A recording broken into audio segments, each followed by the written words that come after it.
Well, good afternoon, everyone, and let me just say how happy I am to be back at AEI. I last spoke here shortly before I became speaker, and it's a job I love, but looking back, a job I never really thought I'd have. After I first got elected to Congress, I thought, I'll probably do this for about 10 years and then go back and run my business or do something else.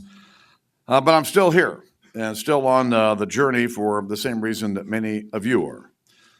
Each of us was fortunate that we had a chance to succeed, a chance to realize our potential, and our work isn't finished until we pass the same chance on to our kids and theirs. I've got some ideas about how to do that, and today I'd like to share those with you.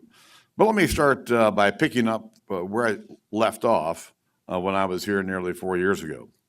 That day I talked about how we would run the House differently than the Republicans had run it in the past and how Democrats were running it then. And today I can report that the People's House is more open and more transparent than ever. For the first time, legislative data is posted online in XML and in bulk. House proceedings and committee hearings are all streamed online. You can even bring your iPad to the House floor, which was prohibited in the past. Earmarks used to crash our coffers at the rate of about 10,000 at a time, and they've been eliminated. The cost of the House has been reduced by 13.8%, and we've considered at least 33 bills under an open process. And consider that my predecessor had no bills on the floor under an open process. So we're on the right track, but much of the credit goes to the people in the institution who would do all the heavy lifting. All this is about delivering what my friend Newt Gingrich calls a 21st century citizen-directed government, one that is smaller, less costly, and more accountable to the people we serve. And that's why, despite being the minority party here in Washington, Republicans have gotten some very important things done. We've cut total federal spending 2 years in a row, which hasn't happened since the Korean War. We've completed major trade agreements with Colombia, Panama, and South Korea. Made it easier to pay for college by tying student loan rates to the markets instead of some political whim. Improved our job training system so that more people can gain high-quality skills to advance in our economy. We've protected 99% of the American people from an increase in their taxes. Now, there's a lot more that we can do. And our focus continues to be on what we call better solutions. Solutions to help get people back to work, lower costs at home, and restore opportunity for all Americans. And to that end, we've passed now over 380 bills that are pending in the United States Senate. 380. Almost all of them done on a bipartisan basis. Dozens of those would improve our economy and improve the prospects for jobs in our country. And as we speak, the House is considering a big energy bill, and with good reason. We've got an energy boom going on in America. Oil and gas production is soaring everywhere from Colorado and North Dakota to Texas to Louisiana to eastern Ohio, Pennsylvania, West Virginia too. And the boom is driving real economic growth. In Youngstown, as an example, unemployment today is half of what it was just 4 years ago. It's a big deal. Except Americans aren't really hearing a whole lot about it because it's happening entirely on state and private lands. And the federal government really is not involved in this at all. We take this approach to the national level by doing things like approving the Keystone Pipeline, opening more of our federal lands for oil and gas exploration. You really want to get our economy humming, that would do it. But let's just not stop there. I think I want to think beyond just moving the numbers a little bit. In my view, America's energy boom presents a once-in-a-generation opportunity to reset our economic foundation from the bottom up. And here's what I mean. North America is on track to be energy independent in the next few years. That's going to mean more growth, but it's also going to mean lower prices, energy prices in North America. We're already paying anywhere from 30 to 50% less than our big competitors around the world, industrial competitors, especially the Europeans. This disparity is going to grow. And as it grows, more manufacturers are going to look at moving their facilities here. It's already underway. And if you're in an energy dependent industry, you really are going to have no choice but to move your operation here.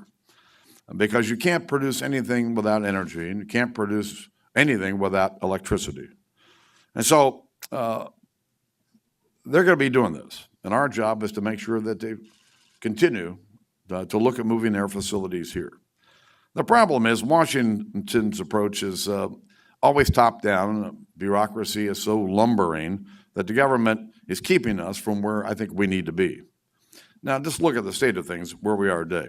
Flat wages, higher prices, a 6-year slog to regain the jobs that were lost during the recessions, and millions continue to ask the question, where are the jobs? So we can do this the Washington way. We can move some dirt around and we can see what happens. Or we can lay a solid foundation for economic growth and mobility. Not pick one over the other, but to do all that we can to reap the benefits of this boom. Bring these good-paying jobs home. Get our workers off the sidelines. Build a culture of hard work and responsibility around them, and make America the place to work, save, and invest. It can be done. And there are 5 things that I think that need to happen in order to bring this about. The first is fix our tax code. You've all heard a lot lately about corporate inversions, and aversions are really just symptoms, visible symptoms of a much deeper problem. Our tax code's terrible. Nobody understands it, not even the IRS. People pay accountants hundreds of dollars so they can try to lower their tax bills. And they've had to because over the years, thousands of changes have been made to this tax code. And mostly for the benefit of those who are well-connected. So all this talk about inversions is just making the problem smaller. It's like fussing over a divot when the road is loaded with potholes. Let's fix the whole code, corporate side and personal side. Make it pro-growth, make it pro-family. Bring down the rates for every American, clear out the loopholes, allow people to do taxes on 2 sheets of paper. We've got a camp plan, 95 people could do their taxes on 2 sheets of paper. I know, I can feel the blood pressure going down in the room already. So we do this, we get one of the biggest reasons that jobs are moving overseas. And we make it easier for families to do everything from build a house to save for their college costs for their kids. Secondly, we've got to solve our spending problem. For 53 of the last 60 years, we've spent more than what we've brought in. This is where people get on me about comparing apples to oranges, but hear me out. Now, would you do this in your own home? Well, of course you wouldn't. You can never get by with it. Could anybody run a business this way? Absolutely not. Well, guess what? We can't do it as a country either because it's bad for our economy. It's stealing from our kids and our grandkids, robbing them of the benefits they'll never see, and leaving them with the burdens that are nearly impossible to repay. And the question isn't what's driving this debt. It's who. It's baby boomers like me, retiring at the rate of 10,000 a day, 70,000 this week, 3.5 million this year, and this is going to go on for another 20 years.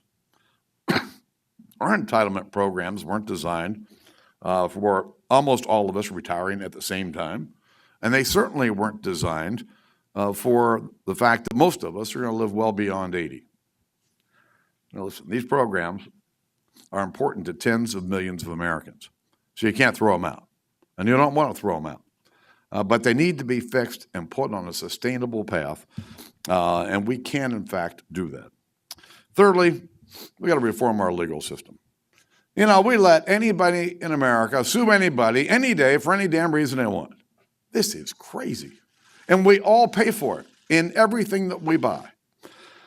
Listen, the costs are staggering. We spend more per person on litigation, like 2.5 times more than the average industrial competitor we have around the world.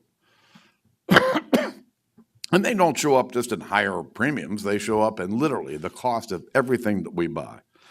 It's inefficient. It makes America less competitive. Listen, there's got to be a better way. I'm all for taking care of people who've been injured and having them have just access to the system, but there ought to be reasonable standards and reasonable limits on compensation. Fourthly, our regulatory system. Now, the way the federal government hands down regulations, it's coercive, it's combative, and frankly, it's very expensive. You take the Dodd-Frank laws as an example, with its 849 pages and $21.8 billion worth of compliance cost. Now, the interesting thing about this is that Dodd-Frank was passed to end the bailouts and get rid of too big to fail. Well, not only has it failed to do that, the compliance costs are indiscriminately hitting small community banks and credit unions. And for those small banks and credit unions, their bread and butter are small business loans and family loans. But now you've got more uncertainty, you've got more money going into compliance, and what happens? The cost of borrowing goes up and access to credit goes down. It's the last thing that Main Street needs right now. You know, other countries have a more collaborative process for deciding what is a problem, a more collaborative process for how to address that problem. And the result is that you've got fewer regulations, but the ones that you do have are more meaningful and don't unnecessarily drive up the cost of doing business in that country. But even if we did these four things, I don't think we're going to maximize our potential out of this energy boom. So the fifth issue is real simple. We've got to find a way to educate more of America's kids. You know, aside from Arthur Brooks, you're not going to meet a more half-glass full guy than me. But some of these figures are really rather depressing. Last year, one of every 5 high school students didn't graduate with their peers. 1 out of 5. And among those who did graduate, 1 in 5 need remedial education before they can start college. And that's because, according to the nation's report card, only 38% of 12th graders performed at or above proficiency in reading. Only 26% performed at or above proficient in math. We're simply not educating enough of America's kids. Now, one thing No Child Left Behind did was require every state to adopt standards and make assessments of progress. And this, frankly, is there so we can track whether kids are learning. That's the good news. The bad news is that too many children still aren't learning, and many aren't learning because they're sentenced to attend a struggling school. That's why one of the things that we've done was to create the first federally funded private school choice initiative in America, the DC Opportunity Scholarship Program. And I'll tell you what, it's succeeding beyond anyone's highest expectations. 97% of these kids are graduating from high school. 92% approval rating from the parents. And so why wouldn't we go ahead and start expanding this program to the rest of the country? Let's give more poor kids and their parents a chance to find better schools that they deserve. So there are other things that we can do in the education arena. But we all know if we're going to have a growing economy, we're going to need workers. And we can't have workers who don't get the basics of a decent education in America. Here's the whole point. If we were to do these 5 things in a meaningful way, along with this coming energy boom that's right here in front of us, you can reset the economic foundation in America for the next 2 or 3 generations and beyond. Provide a reliable stream of good-paying jobs, more stability and security all the way through retirement. More opportunities for Americans to get ahead, not just get by. There's one more reason to do that, and not more important than the rest. You know, when fall comes around, I'm reminded of how after the First and Second World War, many cities and universities built memorial stadiums in honor of the fallen. Now, one of the classics is the Navy Marine Corps Memorial Stadium over in Annapolis. If you've never been there, on the facade surrounding the football field, the great battles are listed: Guadalcanal, Midway, Sicily, Iwo Jima. And the story goes that a few decades ago, a William and Mary player who was there to play a game once looked at the names and said, Man, these guys have a tough schedule. Well, let me tell you, America's got a tough schedule in front of it, and we can't avoid it, nor should we try it. We're not just obligated to lead, we're called to lead. And we're driven to serve in the same spirit which our parents and grandparents built those living memorials with humility and a desire to do something that outlasts us.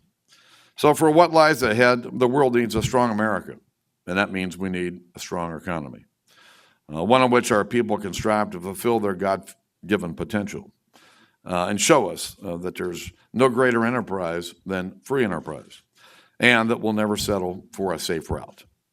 We will lead for freedom in every sense of that word. So today, I've tried to lay out a path that speaks to both parties and, frankly, to all Americans, because I trust them. I know that they can do anything, and I know their labors will justify our faith. Thank you all for being here today.